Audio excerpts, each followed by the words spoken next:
Hi, this is Neil's on Dynasty coming to you this time from the basement. Please do like, share, subscribe. Be helpful, kind, and grateful at all times.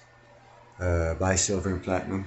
Sorry, I'm watching one of my cats play. I just bought up some new toys today. They're kind of funny. This is about, let's see, what shall we say, with insulting as few or as many women as I possibly can. Doesn't matter if you're Democrat or Republican, or it should not matter if you're Democrat or Republican, if you're a woman and you're for women's rights, or you're a man and for women's rights. The political stance you take should not matter. You should not say, oh, well, it's the Republicans that did it, or ooh, it's the Democrats that did it. It's a woman's rights thing, right? You believe in it or you don't believe in it. It doesn't matter if you're a fucking rightist or leftist. It doesn't freaking matter, right? Well, the Democrats, in their god-awful freaking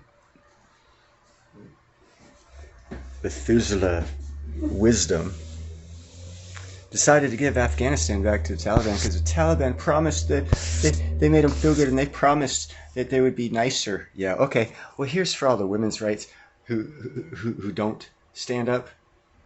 Stand up against Biden. Biden caused this, and he's a Democrat, just letting you know. Anniversary of Taliban will not just mark Taliban taking over Afghanistan, but also the restrictions on women's rights and freedom of expression in the Afghan state. In the latest, Taliban fighters beat women protesters and fired into the air as they violently dispersed a rare rally in the Afghan capital. About 40 women chanting bread, work and freedom marched in front of the education ministry in Kabul before the fighters dispersed them by firing their guns into the air. Some women protesters who took refuge in nearby shops were chased and beaten by Taliban fighters with their rifle butts. After seizing power last year, the Taliban promised a softer version of the harsh Islamist rule that characterized their first term in power from 1996 to 2001. But many restrictions have already been imposed, especially on women, to comply with the movement's strict vision of Islam. Tens of thousands of girls have been shut out of secondary schools, while women have been barred from returning to many government jobs. Women have also been banned from traveling alone and can only visit public gardens and parks in the capital on days separate from men. The United Nations and rights group have repeatedly slammed the Taliban government for imposing the restrictions on women.